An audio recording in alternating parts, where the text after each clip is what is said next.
Hello and welcome to another Royal Reviewer live pop-up chat. Now, I can see that the lighting is not quite right, so let me just see if I can, I don't know, does that make it any better? I don't, yes, oh no, there we go, that's better. Right, so I want to start this video by saying I'm going to try something a little bit different. I have my notes, we have lots and lots and lots of stories to get through today, as you can tell from the title of this video. So to make it easier for people watching on catch up, what I want to do is to timestamp things in the description. It was a suggestion from a user in the comment section of my last live chat video. So what I'm going to do, I have a pen ready. At the end, when I finish talking about something, I will take a timestamp note so that I can timestamp the story into the description. So there we go. That's what we'll do. That's what we're going to be trying and trialing today.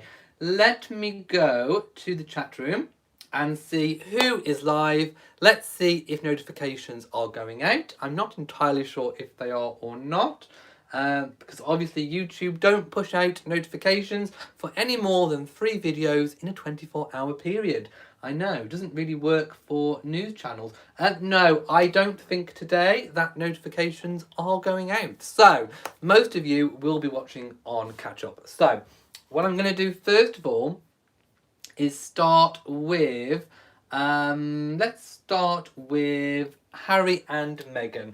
So, 140, let me write this down.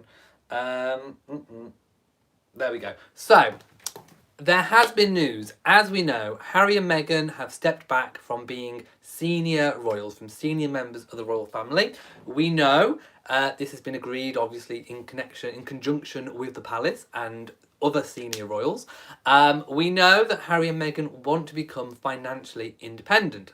And we know that they have tried to trademark and a brand, their brand, which is Sussex Royal. Sussex Royal is also the name of their Instagram account and, of course, their website. So we know that the trademark that they put in was to protect things like clothing, books, magazines. There was a whole load of things, including, of course, charitable ventures. So, this was an international trademark. This wasn't just something in the UK or Canada or America. This was for, it was international. So I don't know exactly how these things work. I am not a lawyer. I don't profess to be. I don't profess to know these things. But news has come in that a man, a retired NHS doctor from the UK that obviously has moved to Australia, has actually put in, he's contested it, basically. And we don't know, as of yet, on what grounds he has contested it on. But I do have some comments to read that people within the legal profession have made. So it does have implications. If it goes through, Harry and Meghan face paying out a fortune to challenge the notice through the court system. But apparently, if it gets that far, whoever loses the case then has to foot the bill, as far as I'm aware. But anyway, I am actually quoting Lee Curtis, a chartered trademark attorney and partner at a law firm, and he says filing a notice of threatened opposition is relatively easy and can be done online for free. The filing of a formal notice of opposition is much more involved. Right now, the threatened opposition delays the progress of the Sussex Royal application by at least 1 month. But if a formal opposition is ultimately mounted, this will involve the payment of an opposition fee, the drafting of formal grounds of opposition, and the filing of evidence and legal submissions in support of the opposition. The whole opposition could take at least a year to get a decision, and is thus not an action entered into lightly, with possible costs, awards against the losing party, which is what I've just said.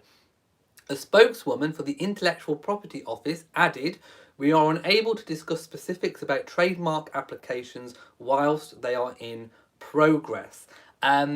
So, we don't know how far this man is going to take it. Also, we don't know on what grounds he is kind of opposing it. Let's use the word opposition.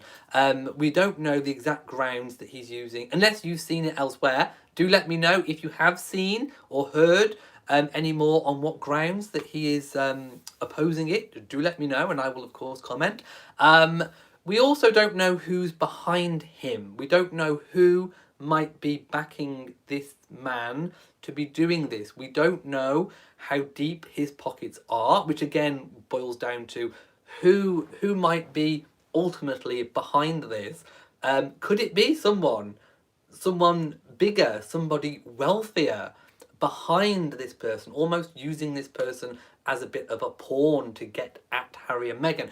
We don't know. At this point, we literally do not know. But it is important, obviously, to discuss that this is actually going on, and where it will head. Ultimately, we don't actually know. So let me just skip over to the comment section and see exactly what people are saying. Oh, apparently people are just getting notifications. Okay. Mercury Angel says, I feel that some folks have nothing better to do. Harry is and always will be royal. Right, okay, so I don't think I can say any more on this story as of yet. Hopefully more details will come to light on that in the future. I really am hoping. Right, I'm going to move on to the next story. So let me do a timestamp. So it's 6:50. Hopefully this will help people on catch up. I know it's a bit weird me making notes, but anyway. So there has also been a story in Harry and Meghan news about Ellen DeGeneres. So there was talk previously about possibly Meghan and Harry, or just Meghan, doing an interview for maybe Oprah or Gayle King. It turns out today it shifted, and the Daily Mail was actually, or the Mail Online, was actually quoting Meghan's sources within Meghan's camp, Meghan and Harry's camp, and they were saying earlier in the day that Meghan in particular had been in talks with Ellen DeGeneres, the Ellen DeGeneres show, to do an interview with Ellen because she feels like kindred spirits and all the rest of it. Turns out now we're having other comments coming in saying that royal sources within the royal fold have categorically denied this. So we are in a position where we're like, okay, what's going on? Is there going to be an interview? Would an interview kind of, of a tell-all type nature even be kind of, dare I say it, allowed in terms of Harry and Meghan agreeing to respect the standards of Her Majesty? Would that kind of fall into that category? I don't know. I'm not saying Harry and Meghan will never ever be able to do interviews, but the way that this one was being put across was almost like this kind of big tell-all revealing interview. I'm not sure that would kind of go ahead anyway, particularly as things are still delicate behind the scenes with obviously Harry and Meghan and the royal family. So again, this is a story where we don't know what's going on. Were there talks behind the scenes for Ellen? I mean, okay, people were also saying maybe that's a snub for Gayle King and Oprah. I don't think anyone was snubbing anyone. I don't think anything was a snub. I don't even think really there have been talks at this stage for an interview. Harry and Meghan are still very much trying to chart their way through this. And at the moment, they are in this transition period. By the way, I don't know why, but my camera keeps kind of going different colours. No idea. I'll have to try and sort that at a later date. But Harry and Meghan are going through this transition period. They will be in this transition period until the spring. So I would not expect there to be any kind of interview or tell-all type documentary or interview until they have actually set things up and actually formally stepped back as senior royals. Yes, they have stepped back now. That was the announcement, but there is still this transition period going on. So I wouldn't expect there to be anything of the sort until at the earliest the spring. So yes, at the moment, we do not entirely know what is going on with regards to that. Let me see if I can move the camera again, just to see if it makes any difference. Don't know. Let's just see what people are saying. JC Stone says, charity work and interviews are different things. They are indeed. Karen Love says, there was a man in the USA who applied for the Sussex Royal Copyright. He thought he had done it before Harry and Meghan did. He found he was 1 week behind their application. Oh dear to him. Let's have a look. Right, so I'm going to leave that story there. And I don't know what's happening with the lighting today. And then I'm going to move on to the next story. So Prince Charles has been in Palestine, and we are 10:50. Palestine and Israel. So I'm going to read from the official website. So I'm going to copy and paste the link because this is a very, very important senior royal visit. Prince William visited in 2018, was it? Yes. And that was the first time a senior royal has visited for a very, very long time. The Queen, of course, has never actually visited. So having the heir to the throne visit is a really, really big deal. On day one, the Prince of Wales visited Israel, and this was straight after meeting Greta. So people were saying about private jets and all of that.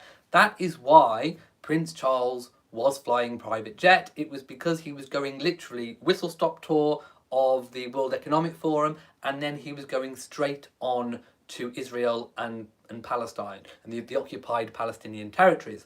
So he, obviously the palace deemed that to be the safest form of transport for the heir to the throne to do. So we see a photograph of Prince Charles first, obviously when he arrived. On day two, he was in Bethlehem. The Prince of Wales visited the Mosque of Omar. Inside the prayer hall, His Royal Highness heard about the history of the mosque and signed the visitor's book. The Mosque of Omar is the only mosque in the old city of Bethlehem, and you can see a photo of his signature there. Don't worry, if you're watching on Catch Up, I will put any links that I share in the description. The prince then visited the Church of the Nativity, considered the building of greatest antiquity, still in constant use for Christian worship, for an ecumenical service. And I hope I pronounced that right. And there are some photographs of that as well. By the way, I am going to make a dedicated video about this visit. So this is the first time that the three Christian churches have collectively held a service to celebrate the contribution of Christian communities across the Holy Land and wider Middle East.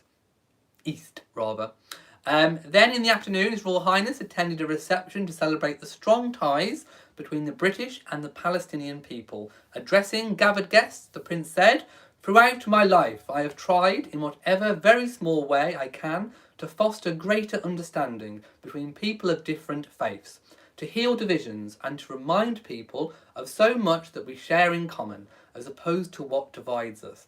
Indeed, as it says in Psalm 133, behold how good and pleasant it is when brothers dwell in unity." And that was part of his speech. If you want to read the whole thing, there is a link to his whole speech. I'm not going to read the whole thing here. But if you want to, you can read his full speech on the link that I've just shared. So Prince Charles later met the president at his official residence before visiting a traditional olive grove and fruit orchard at the Carmelite Convent and Sacred Heart Fathers Monastery in the olive grove. His Royal Highness had the opportunity to see and taste a range of produce, including olives and olive oil, olive soap, and a selection of seeds. So there we go. Following this, His Royal Highness travelled to the Mount of Olives near the Garden of Gethsemane in Jerusalem to visit the Church of St Mary Magdalene, as well as his grandmother, Princess Alice's tomb. Now, Princess Alice's tomb. So we saw photographs of Prince William on his visit. He visited Princess Alice's tomb. Now, you may have seen Princess Alice, obviously, in the latest season of The Crown. And she actually died at Buckingham Palace, and she was buried in the UK. So she was buried here in the UK, and her body was moved. So her body was moved, I think it was about 19 years later, back to the Church of St Mary Magdalene. So her body has been in two places. She was buried once. I say buried. She was in a tomb, and then she was moved. She was moved to there. So just a little bit of explanation about that. The next day, the Prince of Wales carried out engagements in Jerusalem after meeting the President at his official residence. His Royal Highness then travelled to the Israel Museum to attend a reception for British Holocaust survivors, and there are some photos of that. Moving through the Israel Museum, the Prince saw a model of the Second Temple of Jerusalem and the landmark museum roof of the Shrine of the Book. Inside the shrine, His Royal Highness viewed the Dead Sea Scrolls, ancient manuscripts that were discovered in 1947 and in 1956 in 11 caves on the northwestern shores of the Dead Sea. Later in the afternoon, His Royal Highness attended the World Holocaust Forum at Yad Vashem. During the forum, the Prince made a speech. Part of his speech, he said, "The Holocaust must never be allowed to become simply a fact of history. We must never cease to be appalled, nor moved by the testimony of those who lived through it. Their experience must always educate and guide and warn us." And again, you can click a link on the link I've just shown to read his full speech.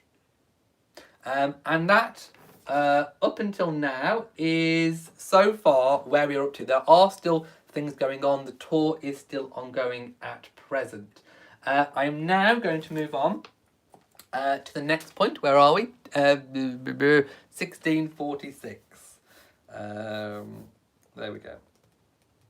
So I am now going to talk about the Duchess of Cornwall, Camilla, who has been, she has been doing the rounds this week. Let me just find the link. There we go. So this week, the Duchess of Cornwall, Camilla, has visited the West Midlands, not too far away from where I am. So today, the Duchess of Cornwall carried out 4 visits across the West Midlands. Her Royal Highness's first stop was to the Elmhurst Ballet School, of which the Duchess is patron. Her Royal Highness met staff, pupils and Vice President Carlos Acosta before watching a performance. And I will, of course, share that link as well. And I will post it in the description box too. And by the way, I do hope you're noticing that we are covering lots and lots of different royals today. So let's go down. There are some photographs of that. Again, I am going to turn that into a proper video. So next, the Duchess officially opened the new 10-piece window installation alongside Felicity Dahl at the Birmingham Children's Hospice. And this is for the Dahl Foundation. The hospital and its charity teamed with Sir Quentin Blake and Felicity to create the installation featuring some of Dahl's favourite characters, including the BFG, and the Duchess admired how the windows sprinkled magic on the hospital before meeting patients and 4 nurses from Roald Dahl's marvellous children's charity. Then she moved on to Walsall. The Duchess read the Gruffalo to Tiny Tots and met with groups that use the newly renovated Lichfield Street hub at Walsall Library for training and job seeking. Finally, the Duchess toured the Leone factory. Now, Leone is the Queen's handbag maker, and witnessed British craftsmanship firsthand, viewing the production stage by stage. Her Royal Highness was introduced to staff and CEO Mr. Gerald Bodmer, and even tried her hand at gold blocking. And there are some photographs of that too. Now, there is one photograph which I'm going to turn into a video where Camilla is holding a Leone handbag, and the look on her face, it's like, where have I seen one of those handbags before? Oh yes, mother-in-law has lots of them, and of course that is the Queen's favourite brand, only I think brand of handbag. Do you know what I would love? I would do a lot for a Leone handbag. I think Molly, my cat, would, I have a female cat if you don't know, whenever a lady comes into the house and puts their handbag down, she goes straight to the handbag, she sits by it. I think Molly would love a Leone handbag. I think I should just buy one, literally just for Molly. What do you think? I think I should. I think that would be very, very, very, very, very good. Right, I'm going to move on. Where are we? 1946. Is this working for you? I don't know. 1946. We're going to move on to Sophie, the Countess of Wessex. I am also going to be making a specific video about Sophie too. Let me find her. Where is she? Here she is. So let me copy the link. And again, if you're watching on Catch Up, I will post this link in the description. So let's hop on over to the Countess of Wessex. So Sophie is visiting Sierra Leone to learn more about the important work being done to support survivors of sexual violence in conflict and to highlight the importance of women's participation in politics, security and justice. So this is a very, very important visit that she is doing. There's a lovely photo of Sophie sat under the shade of a tree, and she is hearing, obviously, about what's going on. A civil war between 1991 and 1992 led to widespread cases of rape. The violence was brutal and affected an estimated 275,000 women and girls. That is shocking and appalling. The country has successfully transitioned to a sustained period of peace following the conflict. There is a continued need for support to be provided to all survivors of sexual violence and to tackle the stigma. UK aid is playing an important role in empowering girls and women to have greater choice and control over their bodies and lives. I cannot how can you even begin? Words fail me. This is such a crucial, important thing that Sophie, the Countess of Wessex, is doing. And I am going to make a full video on this. So follow the British royal family on Twitter if you want to see what Sophie's been up to already. All the stuff will be on there. But like I say, keep watching this channel, subscribe. I will be doing a video on that. Now I want to go to, I want to scroll up and see some of the comments. Here we go. Vivian says, thanks for being fair in your reporting and deleting negative responses. Let's agree to disagree. Thank you so much to the moderators who do an amazing job when we have one of these chats where it's very, very, very busy. Sharona says, oh my God, Elliot's wearing the brooch I gave him. I wore it on the last live chat too. Thank you so much. I love it. Love rubies. Lady Birmingham says, okay everyone, never mind the deletes and focus on what the topic is, which is why we've been doing topics today. Kelly says, too bad the Duchess of Cornwall didn't stop by your house on her travels. Of course, I would have given her a cup of tea. Elizabeth Regina says, Camilla quietly does her work. She does indeed. Rita says, hello everyone from Rio de Janeiro, Brazil. Hello to you. Hello to everyone wherever you are. Which fabulous tiara am I wearing, says Nancy. It is the Queen Victoria Diamond and Sapphire tiara. I do believe Prince Albert designed it. Isn't it lovely? This is almost an exact replica. It's very, very good. Live, Love and Laugh says, I have not been fair lately. I think I have been very fair. Please tell me something I've said that has not been factual. Even if it's something where we don't know the answer to. I have said that we do not know the answer and that I am talking about what is being spoken about. I have clearly labelled everything that I have said exactly what it is for what it is. Are we back? I think we're back. We're back. Right, okay. For some reason the internet's cut off, but we are back. Let me read. I was reading some of the comments. Where are we? Reverend Darlene says, I loved your turquoise tiara. The one I wore last time was aquamarine, and I love aquamarine too. That is one of my favourite gemstones. JC Sterling says, Elliot has been very fair. He is trying to show all sides. Indeed. Constance says, I think you go to great lengths to be fair. I do try. And also, the one thing I don't try to do is to, and I've said this before, I don't try to blow smoke up anyone's bottom. To put it politely, I don't blow any smoke up anyone's bottom. I talk about what is being spoken about. I talk about what is factual, what we know, what we don't know, what people are saying, what people are speculating, and everything is clearly labelled exactly what it is. And also, if anything is wrong, I will offer a correction. I have done in the past. Sometimes I've said things, and immediately when I've gone off, there has been an update. And sometimes I have pinned a comment what the update is. So no, I think I have been very, very fair.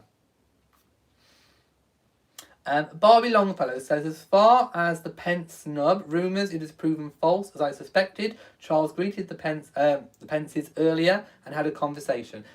Yes, I did say yesterday, when that kind of story was breaking, I did look at it, and I did say that people had been speaking that Charles had met the Pences earlier. However, it didn't make for good optics skipping him. So yes, Prince Charles did meet them earlier in the day, and I'm sure he didn't want to kind of like shake the hand of someone that he'd already been speaking to and probably already shook his hand. However, it didn't make for good optics for people looking at it that didn't know that had already happened. So yes, it didn't look good. It looked like he had snubbed him, but indeed he had not. It is what it is. That is what Prince Charles did, but he had met him, he had a conversation with him earlier. So, people are going to say what they're going to say, but the facts are he did meet him earlier, they did have a conversation, but also the facts are that in the lineup, he did skip past him.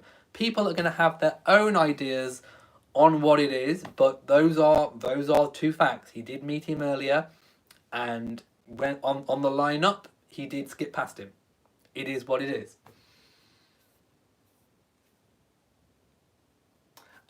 Kathy says, you are fair and you research your facts. I do try to. And give any statements as facts, no worries. Oh yeah, before I give them. Yeah, and if I don't know something, I'll say. Or if we don't know something, or if something's being speculated, I will of course say. Beverly says, I'm so happy to see more of the Earl and Countess of Wessex, and I agree with earlier comments. They will continue to do a great job for Her Majesty, indeed. Sharona says, what do I think of Edward and Sophie taking up the work that Harry and Meghan and Andrew would have done? There is a big gap at the moment. Of course, we're still in the transition period, but Harry and Meghan obviously will not be doing any royal engagements going forward from the spring. Already, it's greatly reduced. We know that Prince Andrew, being made to step back, has also hit a lot of patronages hard. There are a lot of patronages at the moment that do not have a royal patron. Edward and Sophie have quietly worked. They have been kind of unsung heroes of the royal family. They quietly get on with things, and they do have a packed programme of royal engagements already. I doubt very much that they have capacity pretty much to take on that much more. I mean, okay, I'm sure they could take on some more, but in terms of what they do already, they do actually do a lot. Also, everyone's getting older. The Queen's getting older, the Queen's cousins are getting older. There are a lot of patronages that will probably end up without a royal patron, unless there are more working royals in the fold.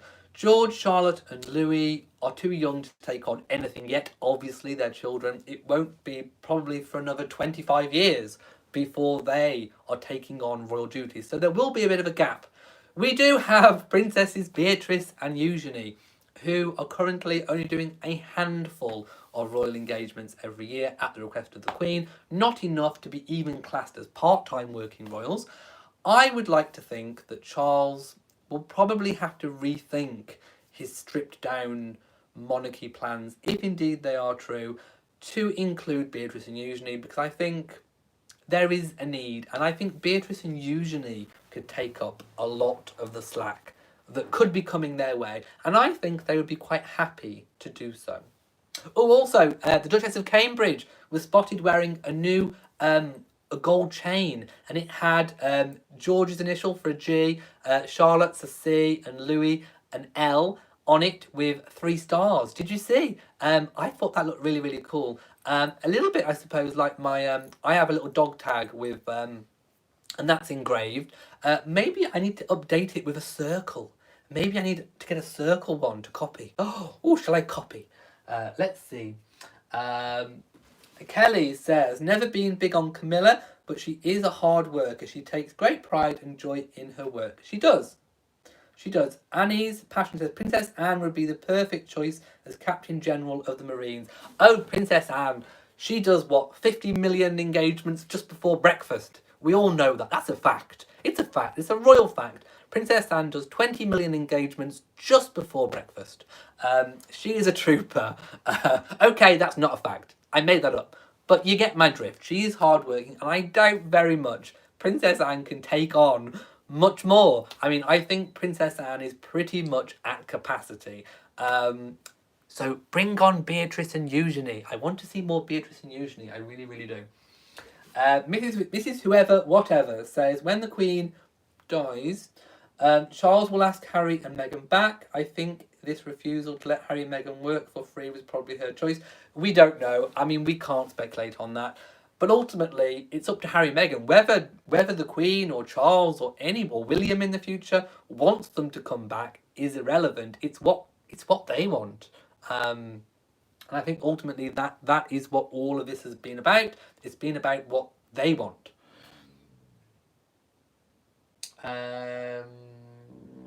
Oh well, 94 says, Princess Anne is one tough lady indeed.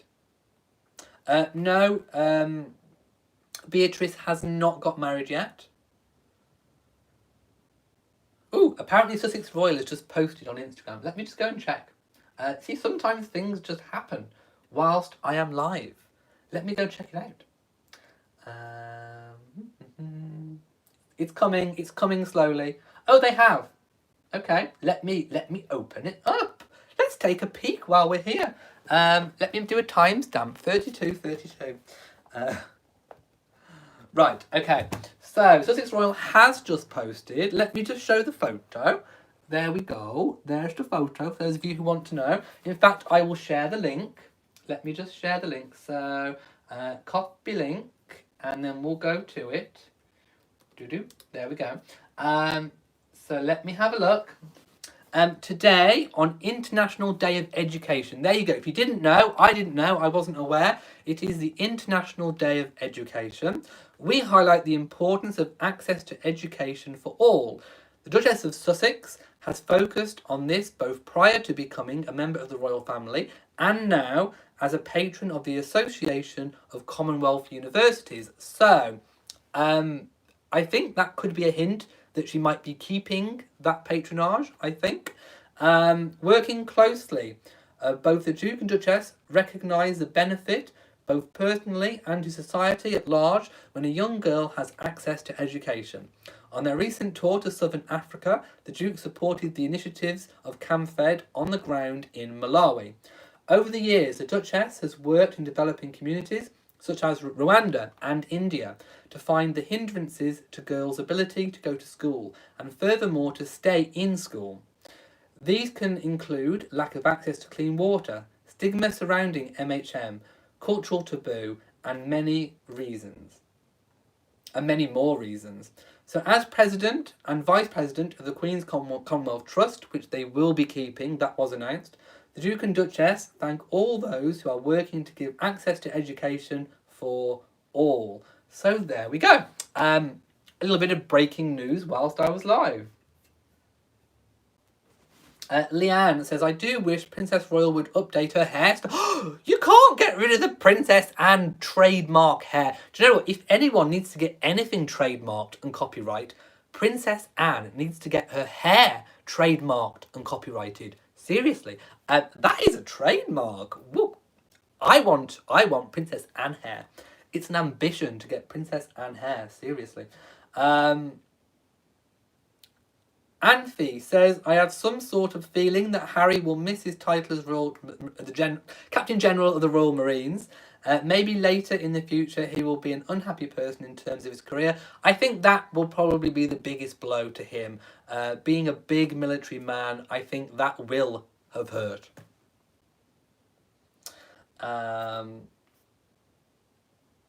Mrs. Weber says, Harry has a charisma no other member of the royal family can match. It isn't smart for the British royal family not to make the greatest use of them. I think the British royal family will seriously rethink their decision in another year. It wasn't about, I don't think, them wanting Harry and Meghan to continue doing royal work. I think they did. I think, as I've said all along, and as many people have said all along, is that it was trying to square it up between their desire to want to be financially independent. Sometimes it doesn't mix. You can't be even a part-time member of the royal family and commercialise, I think, to the extent that they want to. And I think, obviously, they know what they want to do, and they will have communicated that to the palace, and the palace, the senior royals, will have said, that's not going to work, because, of course, we don't know what exactly their plans are. But they've decided that that would not work. It wouldn't square up. And they've decided that this is the best option to allow Harry and Meghan to be able to do ultimately what they want to do. Adobe says, Anne's hair. Yes, Anne's hair. It needs protecting. I think it's a national treasure. Princess Anne's hair is a national treasure. It needs international protection. I think it does. It needs insuring for $20 billion.